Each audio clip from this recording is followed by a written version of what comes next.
소나무, 네팔가지, 장포지. 의자를 생각하면 제일 먼저 무슨 생각이 들까? 아마 편안함일 것이다. 우리는 서있기보다 앉아있는 것이 더 편하다고 생각한다. 그리고 우리 몸 또한 서있기보다 앉아있기 원할 것이다. 제의지를 드리는 동안, 특강을 듣는 동안 의자 없이 서 있어야 한다고 생각해보자. 생각만 해도 벌써 다리가 아프다.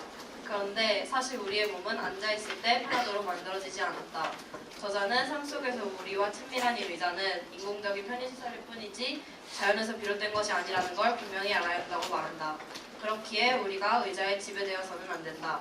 저자는 이렇게 말한다. 의자에는 문제가 없다. 그러나 의자에 앉으면 문제가 생긴다. 저자는 도대체 어떤 문제가 생긴다는 걸까?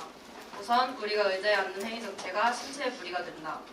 물리에서 배운 중력의 법칙을 이용해서 얘기하자면 우리 몸이 서 있을 때에는 어느 신체 부위 하나 부담 가는 것 없이 자연스럽게 중력 처리가 된다. 하지만 의자에 앉으면 우리 몸이 받은 중력이 서 있을 때와는 달리 두 다리가 아닌 골반뼈에 집중된다. 따라서 앉았을 때의 상체의 무게를 골반뼈가 다 떠받쳐야 되는 상황이 된 것이다.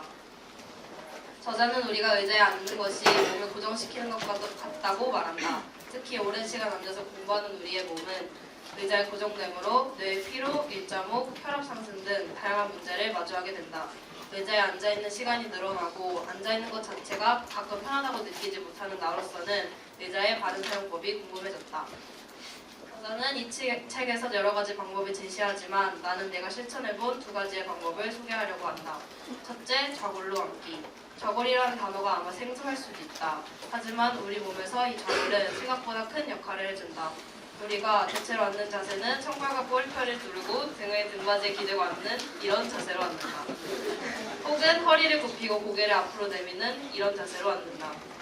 하지만 이런 자세는 우리의 척추에 상당한 무리를 준다.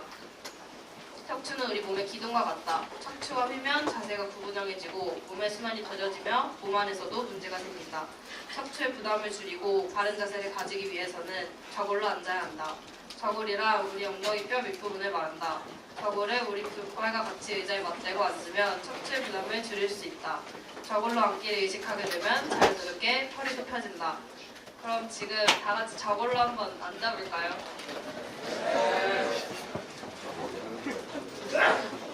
다 됐나요?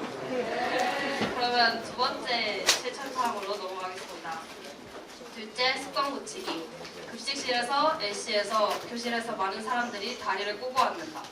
모두가 알겠지만 다리를 꼬고 앉으면 골반이 틀어진다.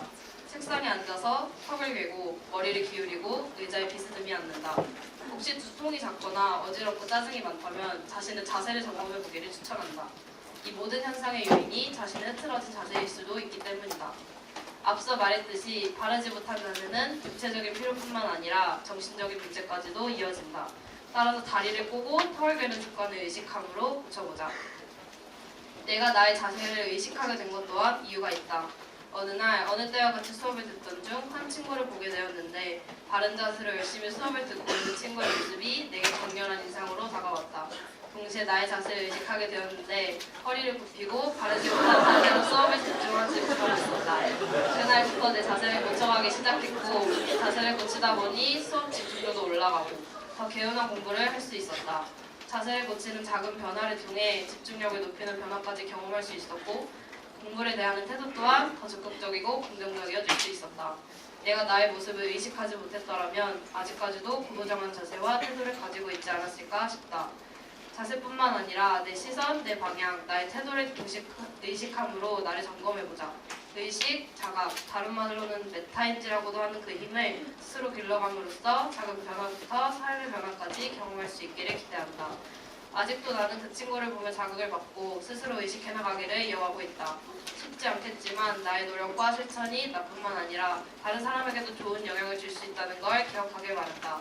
나 그리고 우리 국제부 모두가 의식함으로 깨어있는 그리고 깨어있음으로 변화하는 시간을 보내기를 소망한다.